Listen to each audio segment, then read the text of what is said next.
Hello and welcome to New Era Week at Defected HQ. I'm Defected's head of digital, Seb Wheeler, and today we're going to be discussing how subcultures and embracing their grassroots could be the future of media. Joining me today are a panel of wonderful people from across the length and breadth of music media. I'll introduce them. First up, a man who needs little introduction, but I'm going to do it anyway, because it would be rude not to. Terry Farley, a bona fide UK house legend. He's been on the dance floor since day dot, has produced some of house music's most enduring records under various guises, including Roach Motel and Boca Juniors, as well as with Pete Heller as Heller and Farley, and he plays regularly at clubs and festivals around the world. He is also a bastion of knowledge, and when it comes to acid house and deep house, as well as dance culture, soul boy trends, and much more. He launched house music fanzine Boyzone with Andrew Everall, Simon Echo, and Steve Mays back in the day, and it was something that very much went on to document and dictate the trends of the time. These days, he's very much a scene curator and archivist via his Faith fanzine, along Faith crew Stuart Patterson, Andy Thomas, and Dave Jarvis. Next up, we have Sandra Omari, a.k.a. the Shutdown Sweetheart. That is the best alter ego I've ever heard. She is a multi-genre DJ and host. She plays everything from hip-hop and R&B to trap and Afrobeats. She's now a resident DJ at Box Park, is an official regular at BBC Radio 1 Extra, and official DJ for Adidas. She hosts her own bi-weekly show on Reprezent Radio and has DJ'd for the likes of Beyonce, Tyler the Creator, Young Thug, Usain Bolt, and Emily Sandé. We have Tracy Kawalik. Is that how you say your surname? Kawalik. Apologies, I should have checked that pre-panel. She is a former podium and professional dancer and now music journalist based in London, UK. Canadian-born, nightclub bred, she has performed as a podium dancer with everyone from De La Soul to Snoop, Spanish Harlem Orchestra and Buena Vista Social Club, as well as a long list of DJs. She has also been a professional salsa dancer and choreographer and a world champion as part of a Canadian team. And the bio doesn't stop there. That's just for starters. With a background in organising club nights, DJing, and even running her own festival, she has since dived into multiple subcultures. She has worked as a stylist, photographer, curator, band manager, opened a punk and rock concept shop in Camden, and eventually succumbed to music journalism. She has documented past and future subcultures with punk, hip-hop, and rock photographers like Jeanette Beckman, Sheila Rock, Bob Gruen, Eddie Otekra, Derek Ridgers, as well as a lengthy list of graffiti artists and emerging polysexual club kids, illegal street racers, bull riders, and cowgirls. I really want to go on a night out with you sometime soon. Let's lock that in, maybe after this panel. They'll all be there. They'll all come there. They're my housemates. Actually waiting outside. She's written for Mixmag, Dazed, Crack ID, Brick, Faith, Passion Vice, Nylon, Vice, Clash, Wonderland, Time Out, and Defected. Last but not least, we have Davey Reed from The Face. He's the music editor at The Face, a legendary cultural publication which initially ran between 1980 and 2004, before, of course, relaunching in 2019. He previously worked at Crack magazine, where he was editor from 2015 to 2018, and he was on the editorial team at Red Bull Music UK from 2018 to 2019 as well. Having joined The Face for its relaunch, he oversees both print and digital music content and advises on the brand's commercial projects and events. So that's our panel. Now let's get into it. So obviously, subcultures have always driven pop culture media. It's basically what pop culture media wants to tap into and talk about. So for the sake of the panel and the topic, Terry, let's start at the beginning. Why did you and your gang start Boyzone way back when? I think being in a gang, for me, was always important, and I've always been in a gang, you know. And Boyzone was kind of our gang, and we had different members in the gang who did different things. Andrew Weatherall was very, very articulate and very clever, and creative.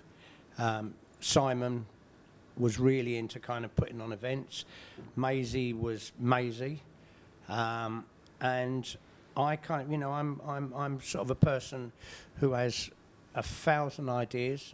You know, 5 of them will be really good, and the rest just get discarded. But that's cool. And we just decided, well, I decided to pitch a fanzine to Andrew because I was really into this fanzine in Liverpool called The End, which was kind of very, very... it was written in the style of how the Scousers were talking. You know, it was full of slang. It was full of kind of in-jokes. It was full of talking about pubs that you'd never heard of or people you'd never heard of.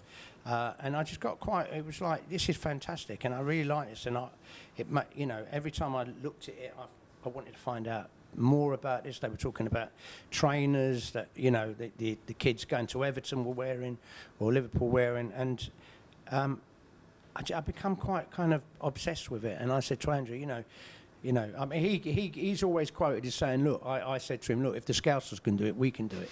I don't think it was quite as kind of, it might have been, but I don't know if it was. But you know, and we just set out to do one. We had a friend who was a printer, and we had, at that time in London, this is kind of like the mid-80s, shop culture was really, really important. You know, there was no internet. The Face was the only Face and ID were the only two magazines that anyone ever bought, and they kind of covered kind of underground dance clubs in London, especially quite well. But shop culture was really, really important. You went on a Saturday afternoon down the King's Road or South Molton Street, and you picked up flyers, and you found out, you know, that there was this warehouse party on in Hackney, or this was going on, and there was no other way of finding out. And we printed up, I think it was about 1,000 copies of the magazine, sold them down the King's Road in Robot, in American Classics, and you know, quite a lot of stores actually took them. And yeah, the way I got kind of obsessed with the End, a lot of people in London got obsessed with Boyzone, and you know, the little things we were writing about, and the slang we were using, and it kind of become into like seeped into the culture of the day around, you know, around West End clubbing especially. I think that's also the crux of this conversation today, is how you kind of create and talk to that kind of hardcore community, and how you build a community around subcultural passions. Yeah, I mean, at that time, I had this kind of idea in my head, and I looked at the fanzines that were out there, and fanzines are basically magazines written by fans, not by journalists. So, you know, the spelling's not going to be great, and I mean, my spelling is atrocious, and you know, there's no copywriter, there's no one picking up on anything, but that's kind of the charm of it all, I think. And the more we kind of used kind of in stuff, and the more we used, I mean, we made up slang that didn't even exist, and you know, we made up kind of loads of stuff. You know, we used to have charts for records, and you know, we'd put a record in at number one that hasn't been made and didn't exist. And you know, people would go into Flying Records and really bother the people about this record, you know, and they'd be like, "It's not real. It's them again. They're doing it." No. I've heard it. You know, I've heard someone else play it. The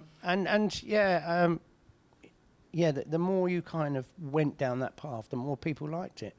You know, your core little people. You know, you know, these magazines are never going to stretch out into the mainstream. But then you're not trying to do that. You know, we weren't trying to make any money. We pressed up as many copies as we got in advertising, which was very little.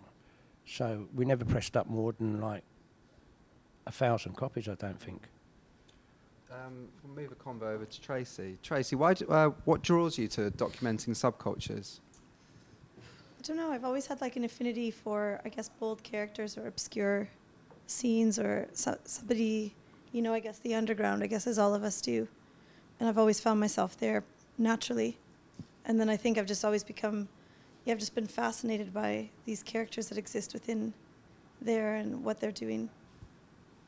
I think I don't know, I grew up, I said in further deep bits of my bio, like I grew up with a father that was like a roadie and a stage manager.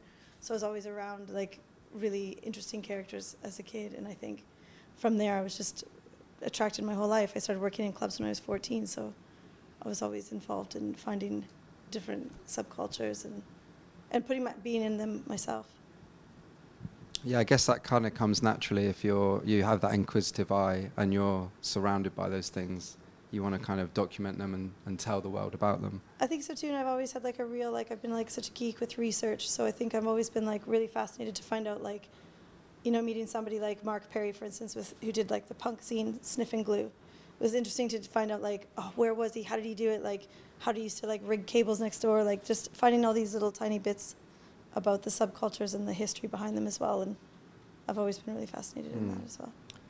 Sandra, obviously Reprezent radio gives platform to a lot of subcultural forms of music. Why is that important? I think it's important because it's a way for people to see themselves, if that makes sense. You know, when we talk about mainstream, there's so much that is kind of kept out of the mainstream, and there's so many people that feel like when they look at the mainstream, they don't see themselves.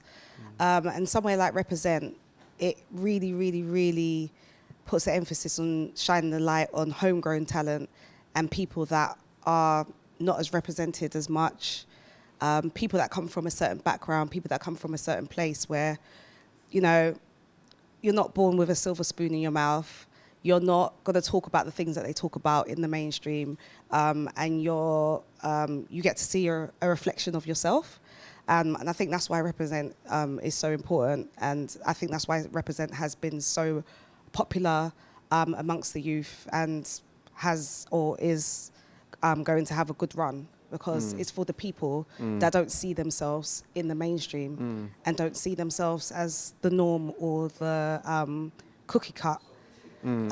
It's the voice of the streets, the voice of the people, basically. So, yeah. I mean, talking directly to like a specific community and having that authentic engagement is why Reprezent's doing so well. It's why people are still talking about Boyzone. It's why The Face can kind of relaunch so successfully. Davey, how has the magazine approached spotlighting subcultures during its recent relaunch? So yeah, I mean, this is kind of a big thing which the Face was really known for, is like, you know, really well. You know, I think the Buffalo movement in the 80s, it kind of really owned that. Covered the New Romantics movement really closely, and when it came to acid house and rave and stuff, particularly under Cheryl Garrett's guidance, it was really, really attached to that. It was interesting me coming on board when we relaunched in 2019, because, you know, my director and edit was saying, you know, what do you see around you which you think is really powerful as a subculture now? And for me, it was really the kind of culture which has surrounded this wave of UK rap, which I think we won't realise until 10 years' time. We look back at what's happened between 2015 and 2020 is a really, really significant chapter for UK culture. So I was saying, you know, with that really affected the music policy. So we've done a lot of drill and a lot of what was Afro swing, or that's kind of in flux, but that's another conversation.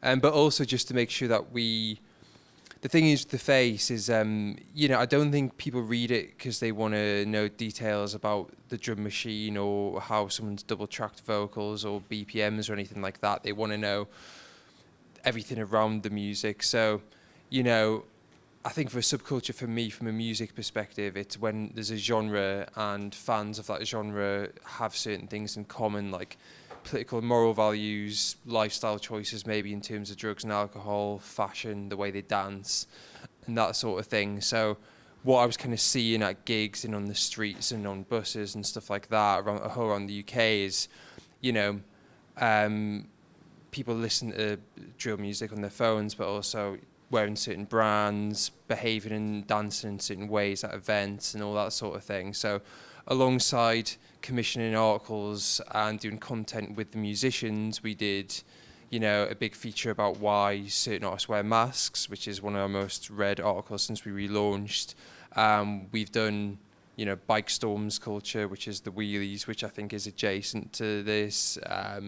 You know, we've done a lot of just shooting fans as well. You know, stuff like D-Block Europe shows and Wireless Festival, and kind of just going out there and being very, very simple and just getting great photographers to photograph people. So yeah, I would say that it's about kind of the genres at the heart of it, but you kind of need to look at everything else which is kind of around that as well. Yeah, because it's obviously important to document what's going on, but then from like an audience point of view, I mean, me personally, I love knowing what's going on on the other side of the world in communities that perhaps I'm not like directly involved with. So I've got a question, like a broad question for the whole panel. In the era of algorithms and too much information, why are niche platforms with a dedicated grassroots audience thriving? Tracy, do you want to lead that one?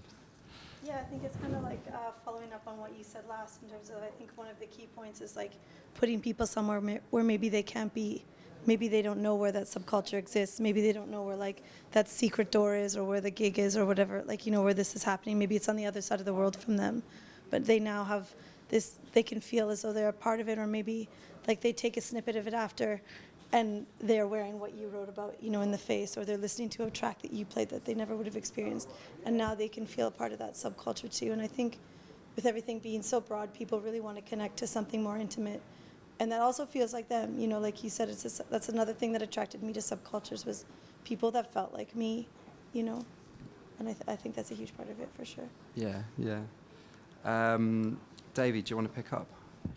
Yeah, I mean, I guess are we talking about the algorithm and the challenges that kind of creates, but how sort of platforms can still survive? I think it's interesting. The algorithm's been really punishing to platforms in recent years. I think if you looked at even 2013, if you had a publication and the Facebook page, it was great. You know, you could post to your Facebook followers and a lot of people would click that link. You know, you could get thousands of clicks very easily. And I think social media was maybe better for kind of passing on links to other stuff, whether it be music or articles. I think things have changed, so these platforms are really kind of keeping people on these social platforms a lot more.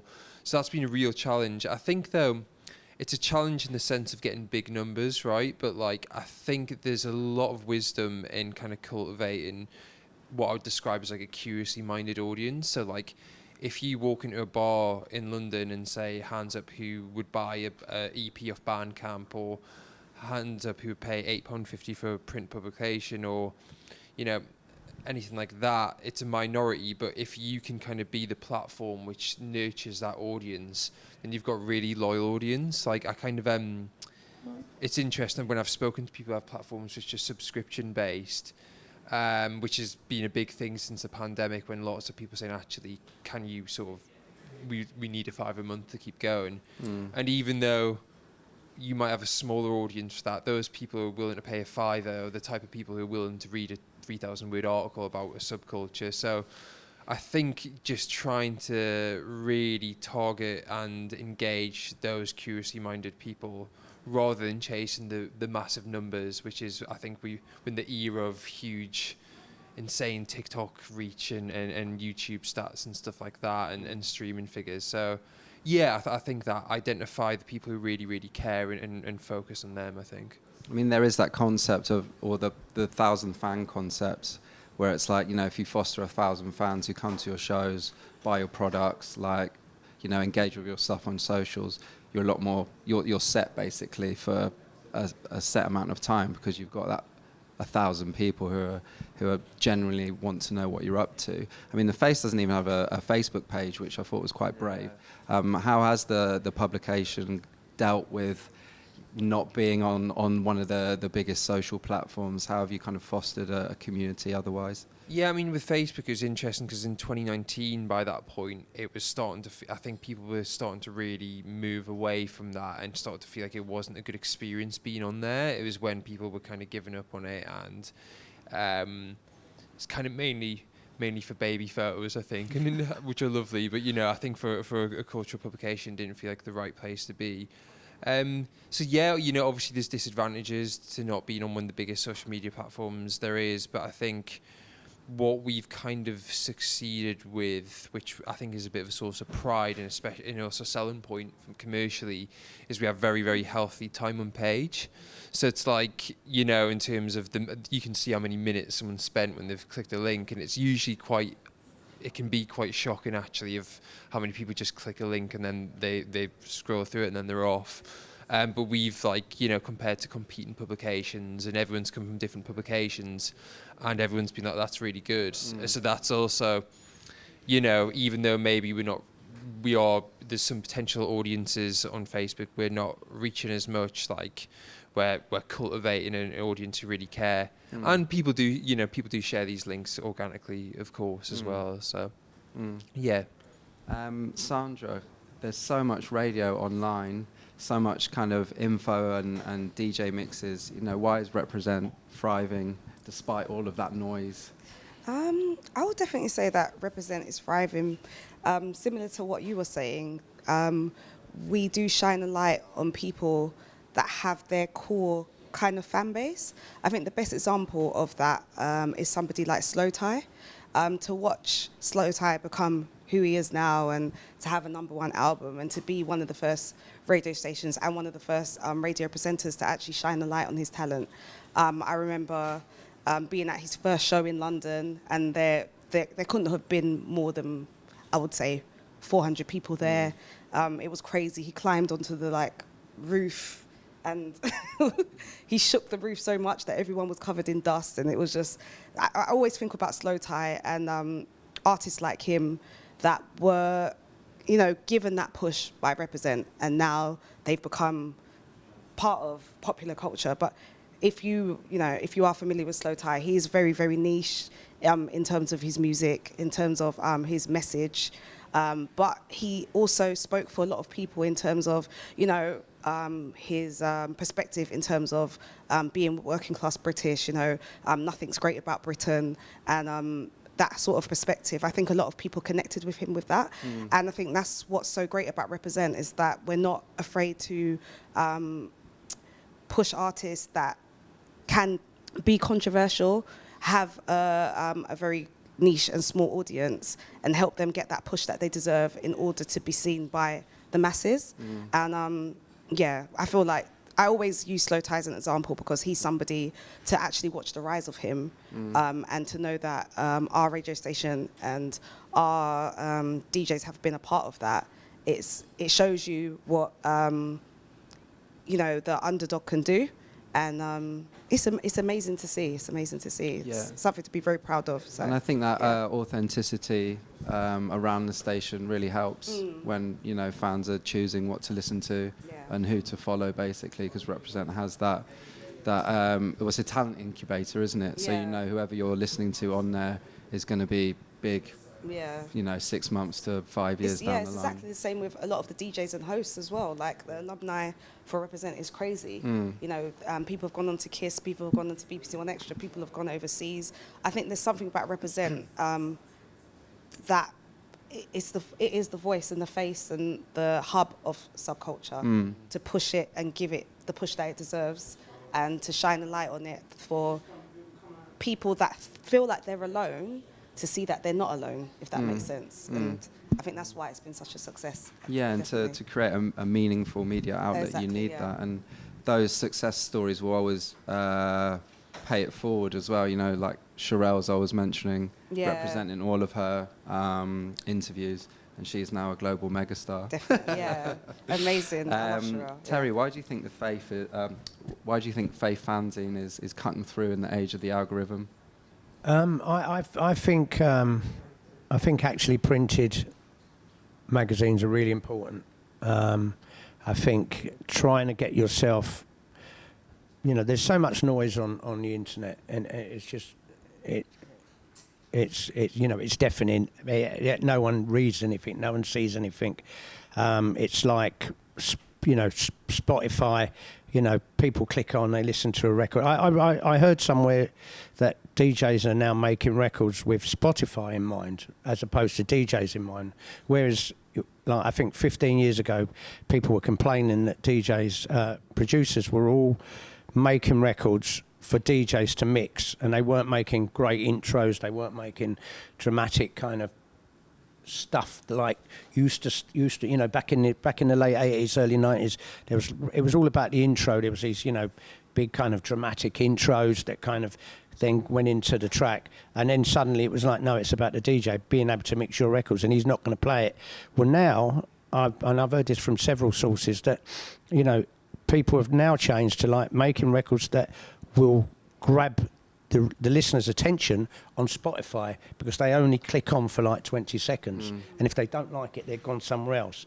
And I think having a printed magazine actually creates a situation where, you know, you can't just put it down. You know, you've picked it up, you've gone to the trouble of picking up that magazine. It's free.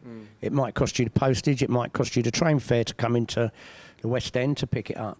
But you're still gonna look at it, and you're still gonna read it. And I like I think it's the same thing as with, you know, when you have this kind of idea about vinyl.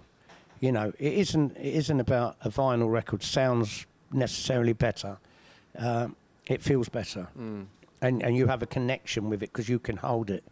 You know, and then you have it in the corner of your house, and you see it, and you, oh yeah, I love that record. You know, and I think. The Faith, our magazine, I think it connects with people. You know, we write about the kind of history of where we got to, where we started, where we come to. Some of the articles go right back to the 60s, but we also always feature at least 2 or 3 really brand new artists, you know, young artists at the front of the magazine. And I think we had the first article on Lady Blackbird, who's now kind of blowing up, you know, big time. Yeah, I think, you know, having something printed is quite important. I mean, going back to the Face, you know, when I was, you know, young, you know, the Face was everything. You know, if you know, I know DJs who built their career on being the Face DJ of the month. You know, literally. Your Face DJ of the month, your phone goes, hello, it's so-and-so, Nels in New York, we want you to come and play. You know, and these are people who have never left England.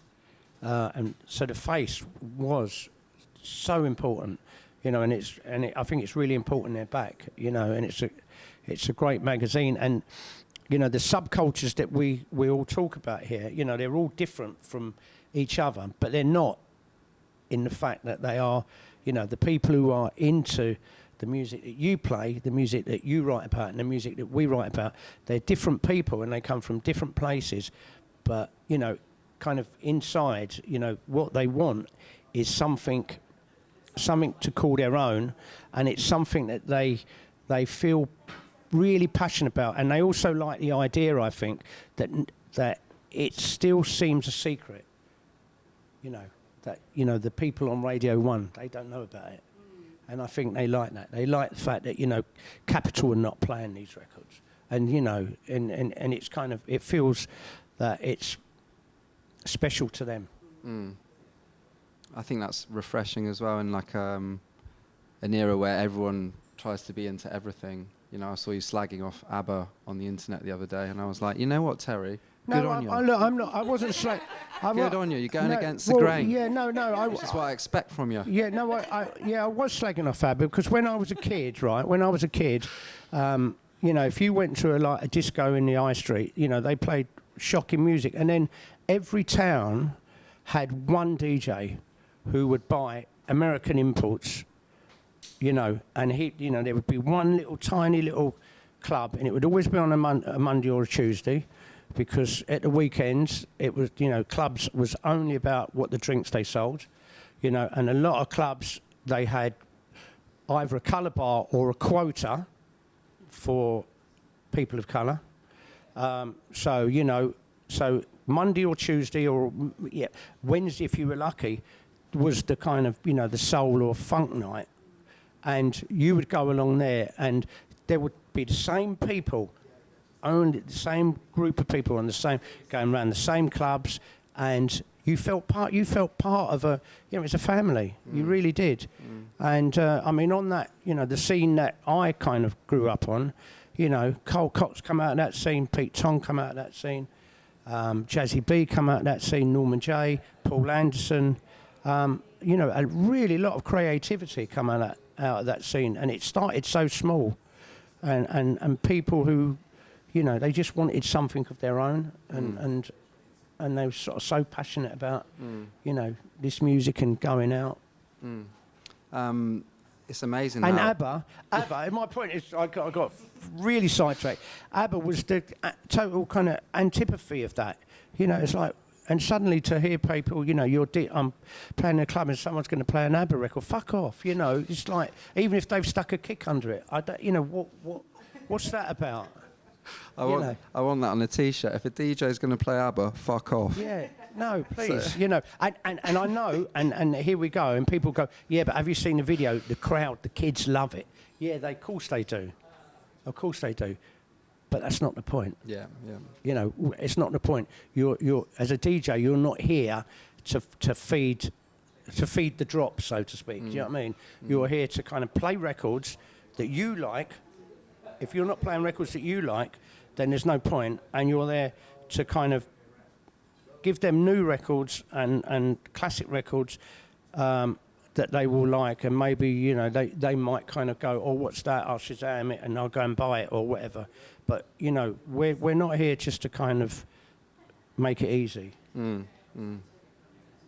I think the commitment to print personifies that as well. I mean, obviously print used to be like a mainstream or hyper commercial medium, but now having a print title is almost kind of like a punk statement. Moving away from print, I mean, Tracy, how can publishers document subcultures in new and inventive ways in 2021, print or otherwise?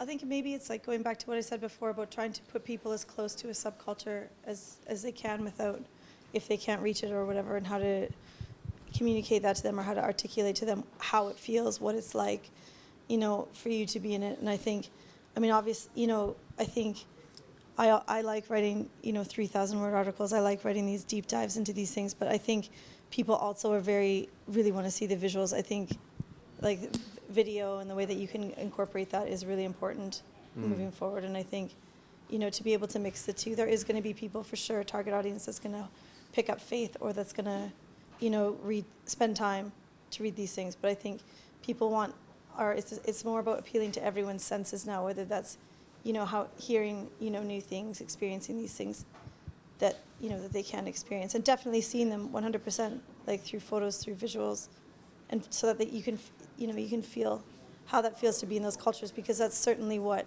is so magnetic about them, you know, is the way that it feels when you're in them, whether you're finding them or whether they're finding you. You know, that's what keeps you, that's the thing that's just so unbelievable about them. And like experience is still so powerful, isn't it? Yeah, and you know, a lot of the times, you know, I've said this before when writing about subcultures, a lot of the times they're so good you don't want to tell anybody about them, you know, because you're like, oh fuck, I don't want to ruin it. And all of a sudden there's all these people I want to, you know, but I think that's even better to think of a way, you know, now to be able to give audiences a hint of that who are reading your publication, of what that could feel like, you know. And I wanted to talk about sustainability, because obviously we're talking about grassroots and subcultures, and these are very like underground like entities and topics. Davey, can you talk about how The Face uses its niche audience to tap into and work with brands? Yeah, so it's interesting working with brands. You know, is my role. A lot of brands want to engage music audiences and want to do branded content with musicians. So a lot of my job is kind of saying, okay, we've got this brief from so-and-so, this is the budget, this is the kind of vague idea, do you want to shape it up, and which artist would you put forward for it? So actually kind of like, you know, there's a lot of people around town who kind of realise there's loads of value in being really plugged into subcultures and incredible scenes. I think artists are getting more and more savvy about realising that this is a really important part of their career, especially in the era of streaming and stuff like that. And I think, so I think this is really important. I think it works the best, I think, when we've kind of already built a relationship with artists by offering them editorial support, and then later down the line being like, oh, by the way, we got this brief from this brand, would you be interested? And I'm kind of quite proud of some of the stuff we've done with brands, actually, like in terms of having like super credible artists, and actually the content and the photography being really good. You know, we did this project last year with Burberry, and we had we paired Parsley, the rapper, with Morgan Simpson, who's the drummer in the band Black Midi, and they had contributions from someone who owns the Windmill venue in Brixton, and people in the underground jazz scene in London, and really great names. But we'd already kind of supported both artists editorially, and yeah, I think there's I think there's that relationship there, and I think a lot of the people who, let's say there's the big brand who wants a project to engage a music audience, that person may not really know the kind of ins and outs of, let's say, the London jazz scene or something like that. They might have no idea at all. So that kind of, if you're able to kind of access them to that, then that's actually really valuable. But I kind of feel like artists, they need to trust you first before you take them onto a project like this. So I think that's how I like to do it anyway. I like to kind of look at who we've already been working with and supporting, and then being like, oh, so if you want to do this, here's the deal. I mean, that feels like a very natural way of doing things and the right way to go about things. And again, that word authenticity crops up. I mean, how do you work with brands in a way that doesn't dilute the Face's commitment to subculture, and also like its integrity and that of the artists as well? Yeah, so that's kind of interesting. I think the kind of quality of the photography and the writing and stuff like that just has to be really, really good. I think it needs to be something which artists feel that when we deliver those assets, I mean, fortunately we take on good clients, but like, yeah, I think you've just got to really put loads of effort into it and make sure the story's really interesting, make sure that the assets are really high quality. And it's funny that the kind of attitudes with artists, I think, has really, really changed. I remember even as recently as, 10 years ago, if like a band you loved or a DJ you loved was to do some sort of sponsored content with a brand, it might be, perceived as selling out. But I've noticed with artists, particularly like Gen Z artists or whatever who are growing up now, I really don't think that, especially if it's a fashion line or something like that, or it's a really cool clothing brand or something, and they've done a project with that in the Face magazine, I think they're just as happy. That's a flex, and that's a kind of thing to want to show off about, really. Yeah. So, I think attitudes have changed around it as well. I think that Past Lou and Black Midi collab is a really good example, because when I saw that drop, I was like, wow, that's actually a collab I'd love to listen to. Yeah. And it was part of this kind of like brand collaboration. Yeah. Well, another cool thing about it as well is actually the great thing about doing this is you've got budget. So it's like, that's kind of, it's also quite a good thing to offer to people, because the writer gets paid more than they would usually for an article. The photographer gets a higher fee. The artist gets a fee, which is really, really important as well. So, yeah. Sandra, in terms of being an artist, how does working with Reprezent help you create and sustain your own career? It's been really, really interesting, because I definitely have noticed a big difference in my DJ career before radio and after radio. I think it was so interesting for you to mention Parsalou, because he's another artist that Reprezent really, really pushed from the beginning. And I had the privilege of being able to interview him. And that was when he didn't have that many followers. He probably had 1 or 2 songs out. And it was one of his first visits to London.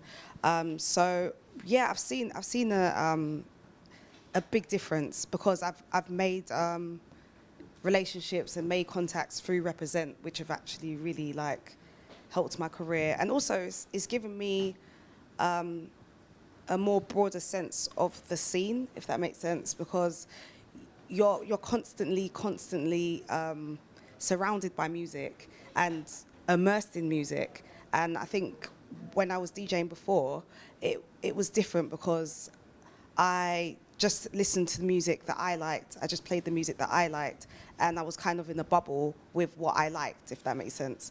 And obviously, growing up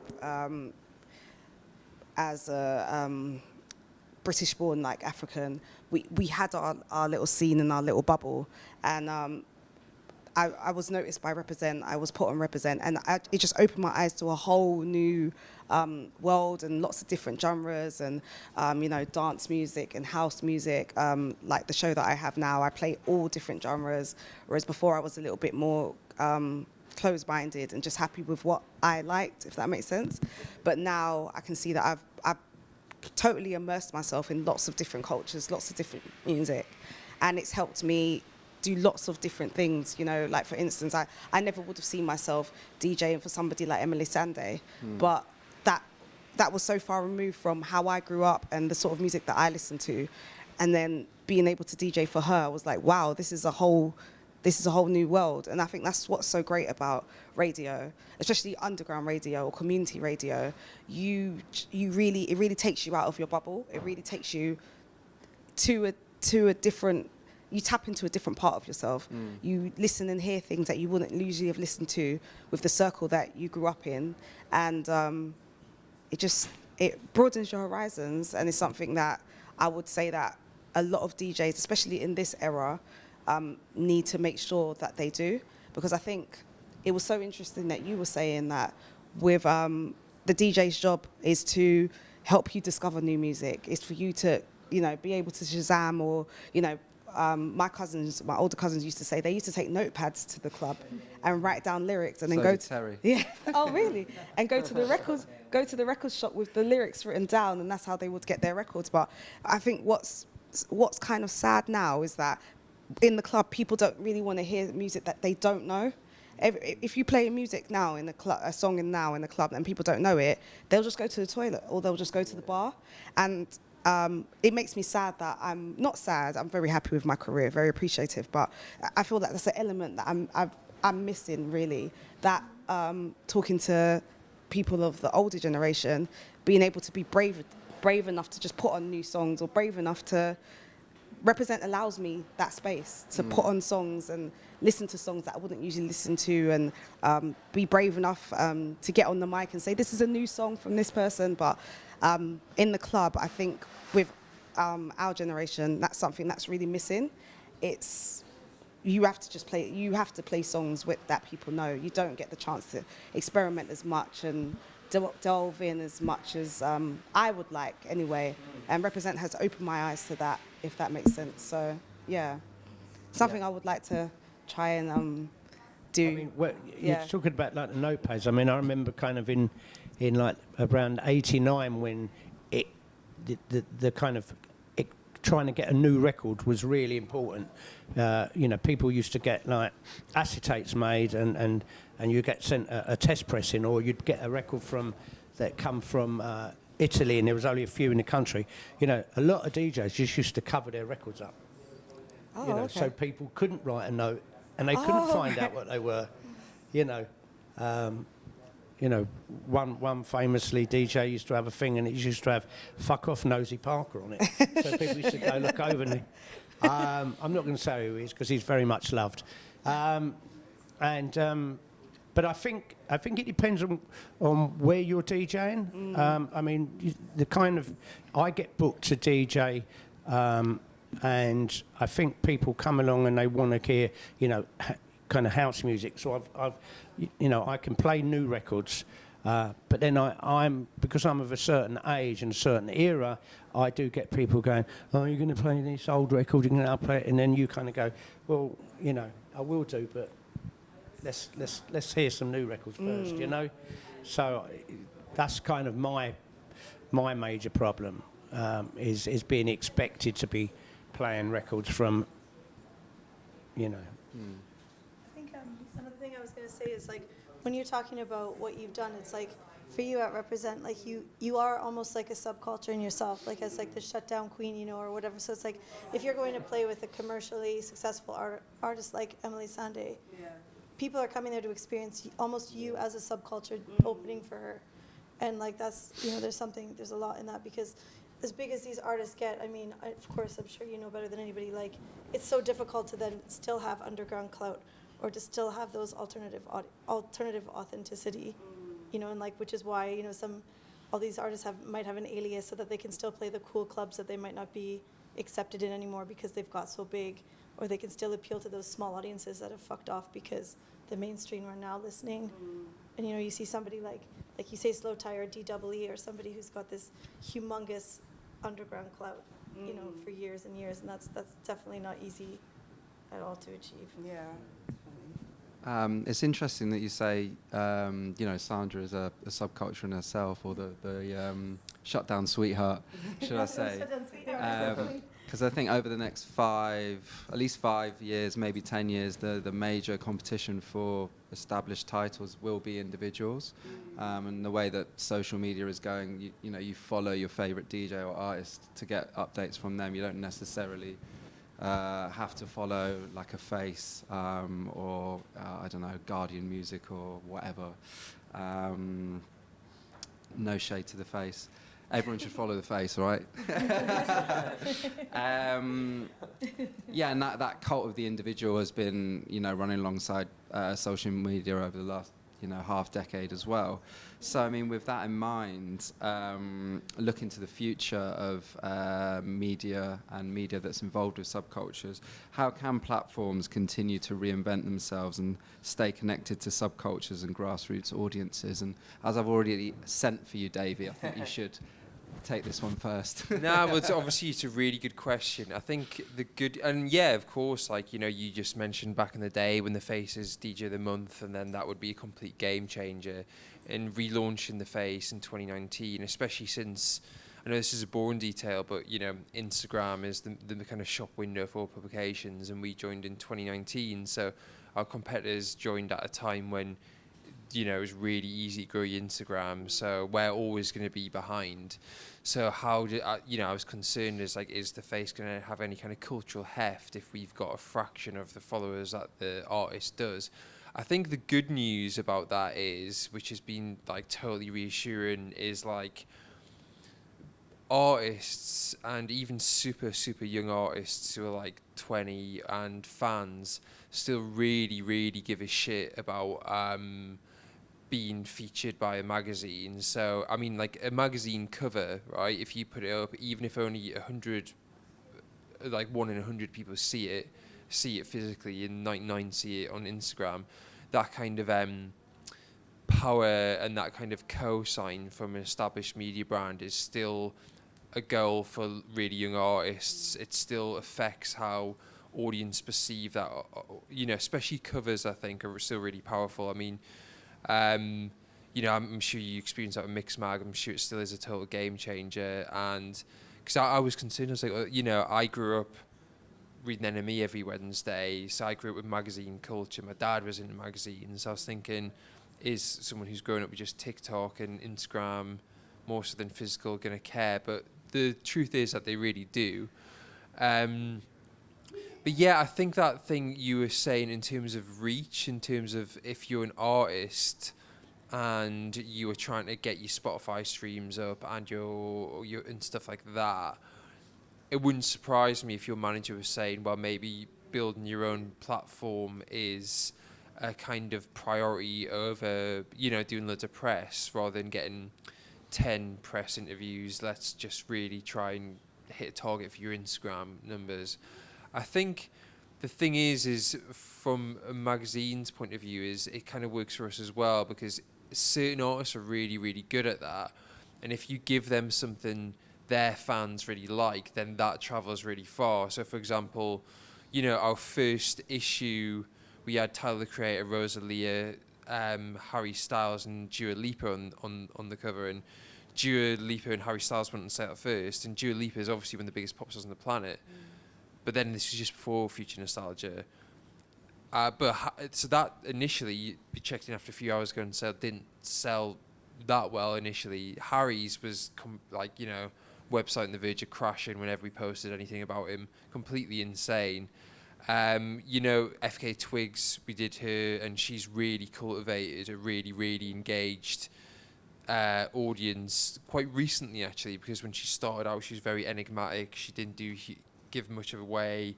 She was very selective about images. Now she's kind of, giving beauty tips all the time and speaking directly to her fans. So we did a cover and she loved it, so she shared the hell out of it and her fans loved it, and that issue just sold out, So kind of what I'm getting at here is you can kind of, from an editor's point of view, you can say, okay, who are these artists who've got really, really good at building these individuals who've got really, really good at building their own platforms and their own followings? Then if we can do something they really like and their fans really like, then that will work really well for us. So really recent example, I think last week, the week before, we put out a new print issue. There's an artist called Bella Porch, who I believe is the 3rd most followed person on TikTok in the world, I think.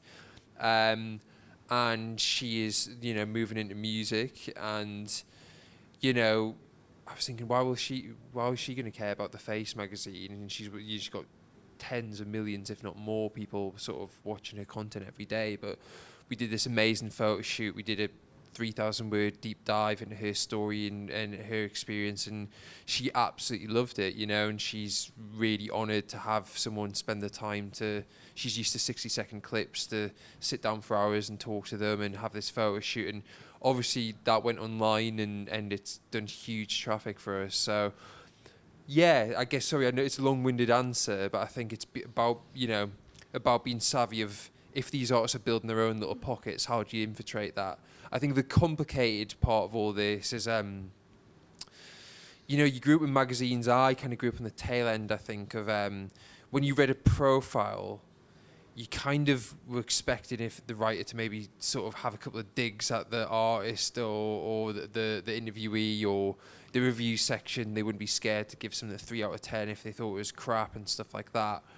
I think that's, and you kind of felt like the writers and the editors were speaking directly to you. I think this is the problem. Either it's a problem or it's just a shift in terms of the architecture of the internet and the culture, whether or not is a certain objectivity which has been lost if you're kind of dependent on a sort of symbiotic relationship between your publication and and the talent. I still, a lot of people don't read Pitchfork or kind of like to criticize Pitchfork, but I still read the reviews every day because recently they announced St. Vincent as the headliner of their festival, and then 2 days later gave a 6 out of 10 review to her new album. But that was like, well, this is why I read this, because I know that you're not distracted by they're not dependent on getting that St. Vincent interview. So that's whether or not there's an appetite with younger readers anymore. The culture's changed. I think we're a lot more mindful of people's emotions on the internet, and do 22-year-olds think it's cool to give someone's album a 2 out of 10? Maybe not, So that's where we're at the minute, I think. Yeah, I mean, it's easy to look at that relationship between publication and artist in a cynical way, but I think, it's a genuine story if that artist has come from a subculture, has that grassroots audience, and you can talk about it in a really natural way. That's why, like magazine covers do still shut down the internet. It's why Rihanna dressed as a spliff is still one of the main images I can think of from the last couple of weeks.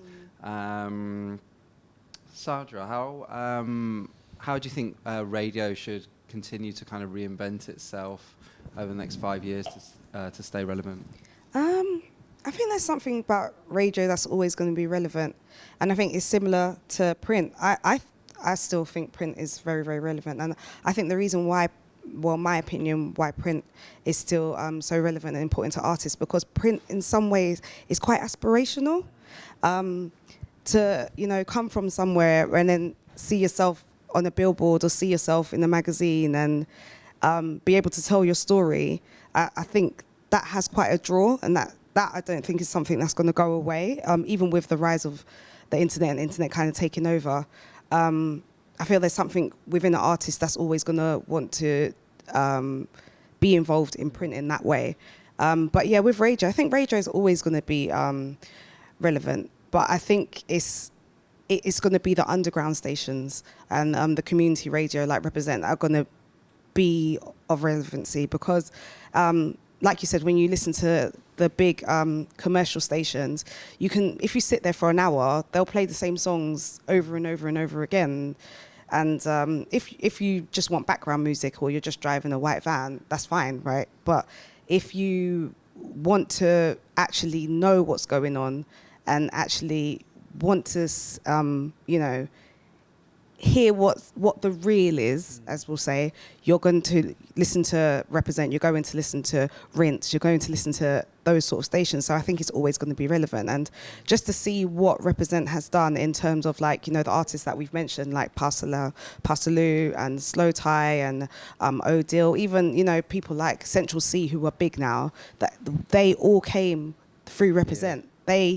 They wanted to be interviewed by Represent. They were at the stations, you know. I've been at the Represent studios and seen these people in the studio. Do you know what I mean? So I think radio in that sense is always going to be relevant. I think print in that sense is always going to be, you know, relevant. Yeah, I think what you've just said, it kind of maybe links back to kind of what I said before about how if you nurture the curiously minded audience, like, they're never going to go away. I guess with radio, maybe it's the kind of big main stations where their job is just to play the catchiest possible songs which are out and the most popular, and kind of give people what they've already heard before. Maybe there's going to be a smaller portion of people who want to constantly have their ears challenged and hear new stuff. But if you can kind of be the platform which those people go to, then, like, that's a committed audience. Exactly. And they're not fickle. So it's like, that's it. It's like, maybe don't have your eye on being the biggest platform in the world, but just like have a really strong connection with the audience and they'll be loyal. Exactly. I think that's why Represent has such a loyal, you know, following. I think you can sit and listen to Represent for 24 hours, and every show and every presenter brings a different vibe, has a different show, plays different music. Obviously, we have a playlist, but even that playlist is very eclectic. Do you know what I mean? So I think for that reason, the community radio, the underground radio scene, I think it's always going to be relevant. It's always going to have its core audience, because there's a lot of people that, you know, want to know what's going on, want to know what's new, what's out, and kind of don't want to listen to the same 10 songs on loop, like, for a whole day. I mean, so internet radio was kind of one of the big success stories in music of the last decade, wasn't it? Yeah. I mean, like that and podcasts. Like, I don't think anyone saw internet or like radio coming back so hard. And obviously, you know, internet radio is buzzing and it's active, and it's such a gateway to new talent. Yeah, definitely. That energy is surely going to kind of push on into the next decade. Tracy, which platforms and which formats are you kind of looking forward to working with that are doing kind of like interesting things? Oh, that's a great question. I don't know. Like I said, I would love to get more. Like, as I said, I'm really into like documenting, and I'm really into video and things like that. So I'd like to get more involved with visuals. I think being a dancer as well, you know, I like to communicate the way I experience something physically as well as articulating it with words. So I think as the scene is transitioning to people wanting more visual content or more things that they can experience maybe at different paces, I'd like to experiment with that more. I'm also, as a writer, you know, I've always been the writer that's wrote for grassroots publications. I've always been the journalist that's, you know, wrote for publications that, you know, maybe gave you a smaller fee, but it was cooler to be in them.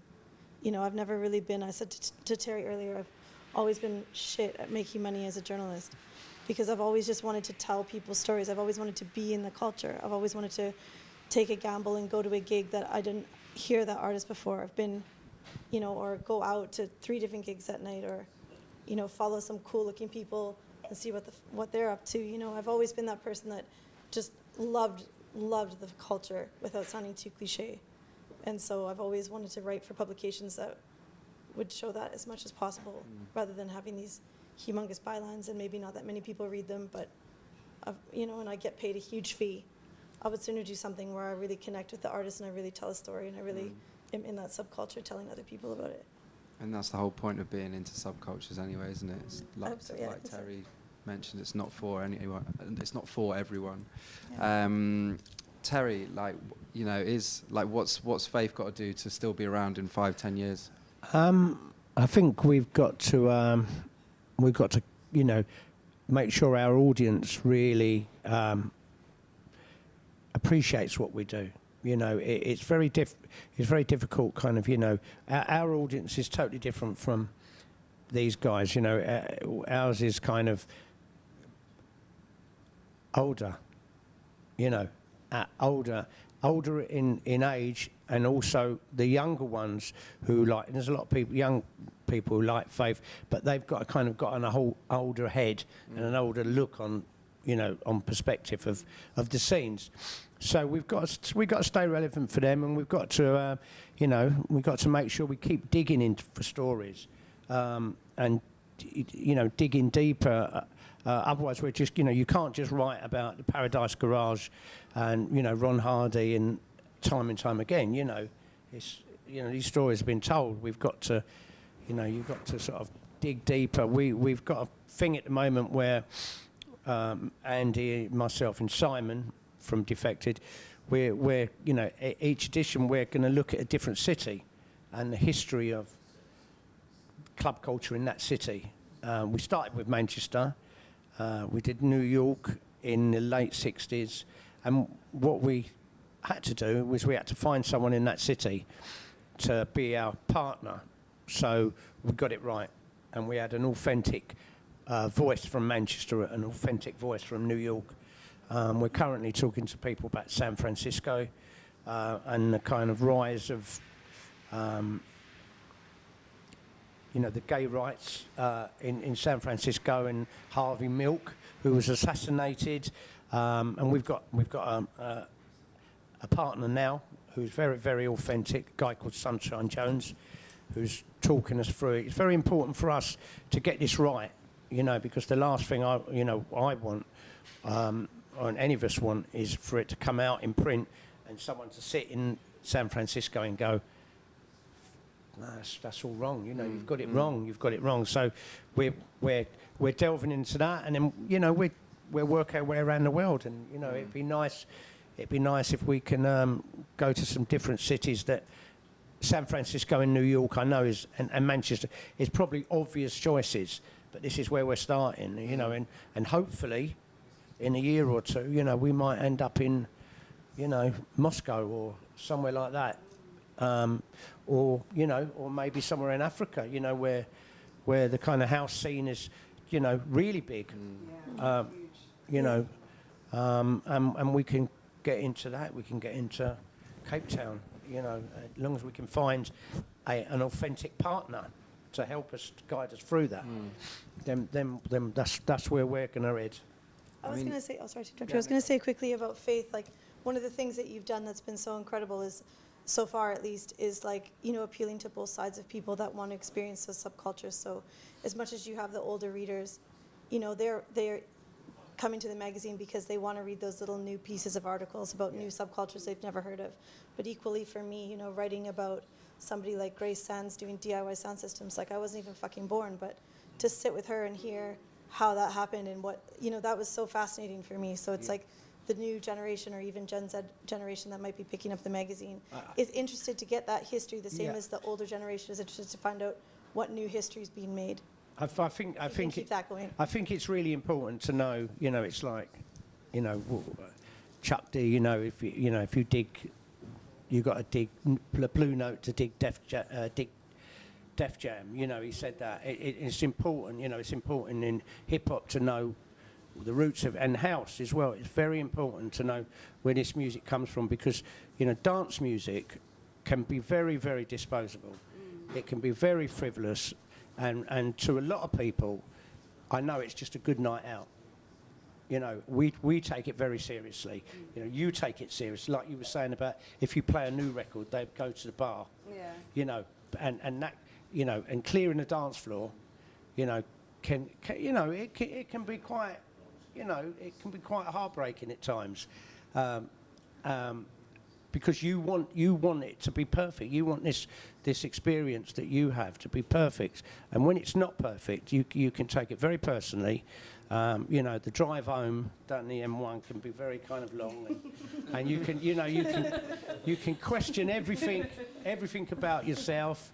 You can question, why am I doing this? You know, and is it me and all this? but it's not. It's just that you want things to be perfect, and I think educating people about the history of in our case house, which means disco, is really important for us. But I think that's across the board. I think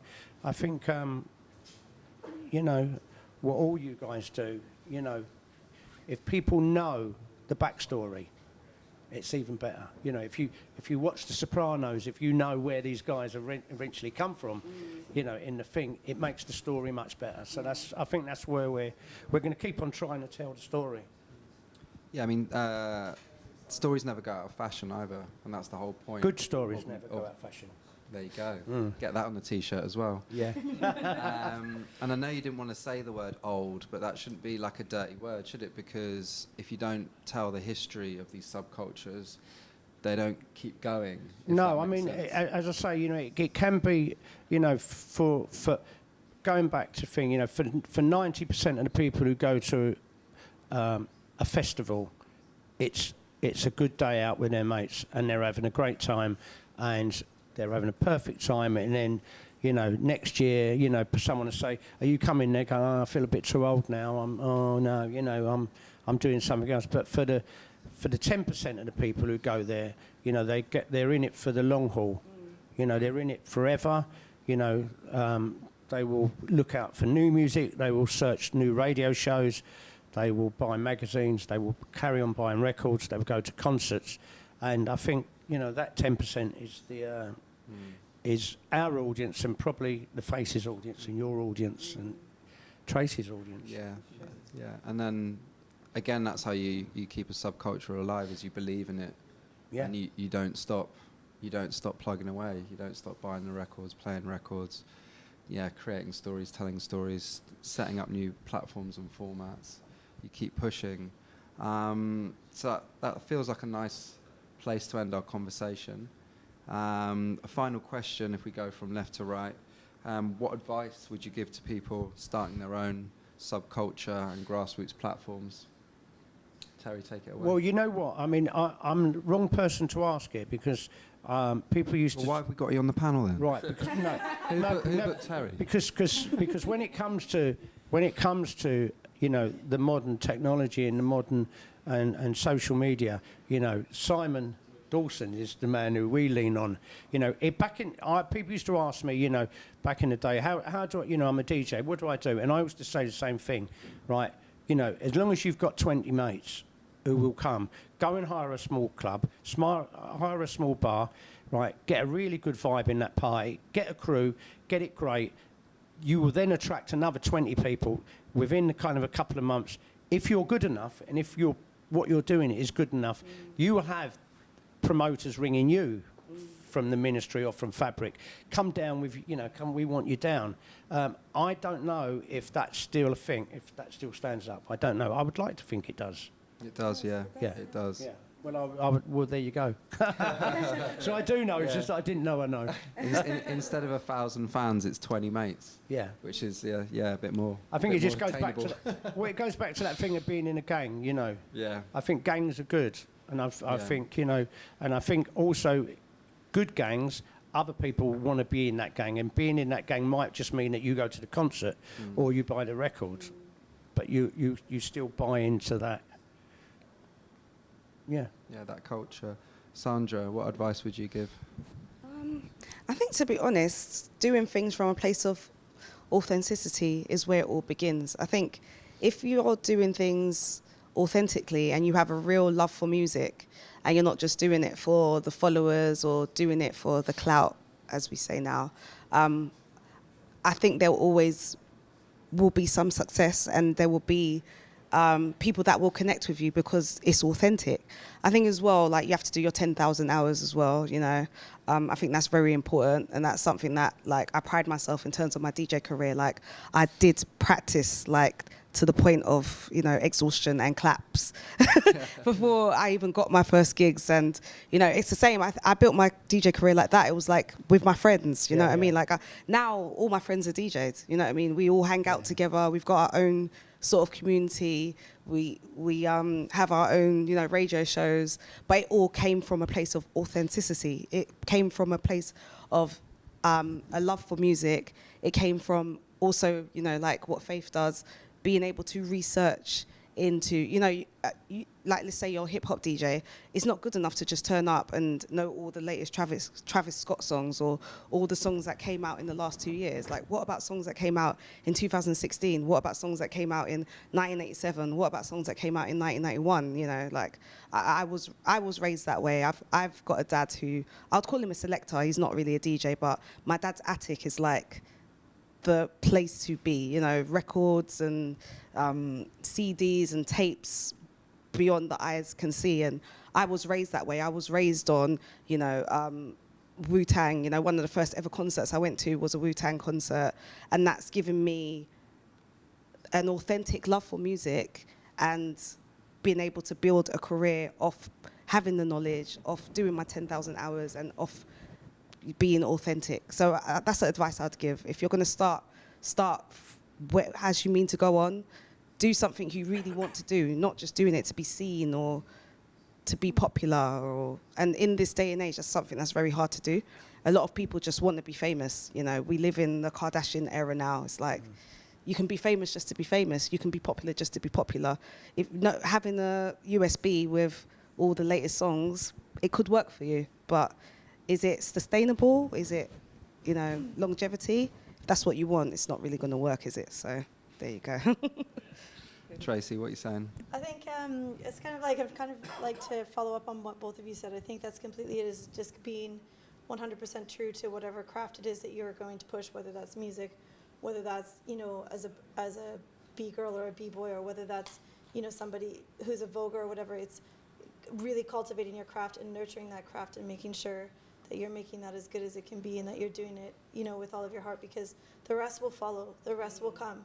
You know, it is very important, like you say, and so many people forget this, to like know the sort of pioneers of your medium and to know where it all started so that you can influence those things, and also find out what's happening now. You know, I write about dance all the time, and I have people watching my Instagram and saying, oh, where did that battle happen? Where did that cypher happen? I saw you were doing this. It's happening in fucking London. Go, like, it's, and so I think it's also, if you want to start a subculture, it's seeing the other subcultures around you and experiencing them, and like I said before, really feeling those things, whilst also really completely nurturing your own craft, because that's the most important thing. That will take the quality behind what your passion will take you through forever, and the clout and the fame will come with that. You can't do it the other way around. It's impossible. I mean, and everybody, not to say that it's easy to find, so I don't know why I'm pressing that. I was like speaking of ciphers, right? 16 bars, but no, I think, yeah, like, I'm not saying it's easy to blow up or to, you know, to get mainstream success or go viral, but it is very easy to do that and then not be able to carry that on. And if you have everything to back it up before, that's how you will maintain a subculture and keep a subculture growing, rather than, you know, blowing up as a fad. That's the difference, I think, between a fad and a subculture that, you know, you'll still be talking about 3 decades later or more. Yes, I guess my advice to someone who's starting a platform now, I think I would probably give them some advice about how they think of it in terms of their career, because it's been a really, really difficult time, obviously, and for young people, the future is, like, you know, really scary and stuff like that. So I think the best stuff, the best work, or the best platforms are really kind of, the passion comes when people aren't really thinking too hard about monetizing it. So I would maybe I spoke to someone just last week who wanted some advice about who wanted to start like a kind of podcast platform, but they weren't sure they were going to monetize it. I said, well, why don't you break down the things you do and break down how much rent you need and what are the things you're doing to get paid and what are the things you're doing because you're really passionate about it and it keeps you passionate. But I actually think in turn, it's really good to just have a platform or project where you don't really care about the financial side of it, because actually what will happen is that will give you credibility, which then other opportunities come through that. So if you have like a monthly radio show on a small independent station and you have to pay small subs, and it takes you 2 evenings of your week to prepare for that, and you're thinking, well, I'm not getting paid for this, but that on your website or your Instagram bio, that is what I said before. You know, you're proving the world that you're tapped in on Subcultures, which is valuable. So that can land you the copywriting gig for a big clothing brand or something like that. If you do a magazine, it's a small zine, and sorry, by the way, my phone's banging off some sort of You're a busy metronome, man. but yeah, I'm in demand. But yeah, I think if you have a zine or a magazine and you actually lose a bit of money in the printers, or you don't sell all the copies, as long as it's sick, like, you can still send that off to people, and then you might get some paid work through that. Like, to be plugged in, have knowledge of Subcultures and show that you're passionate about it and you know what's up is a very, very valuable asset. And some people are really savvy at turning that into something. So carve as much time as you can and don't worry about it paying the bills for a long time. That's what I'd say. And if it's good, then eventually it will benefit you financially indirectly, I think. Amazing, and that's that. I'd like to thank you all for your time and knowledge today. It's much appreciated. And thank you at home for watching. Please check out the rest of Back to Reality Week. You can stream everything across all of Defected's platforms up until Friday, and we'll see you very soon.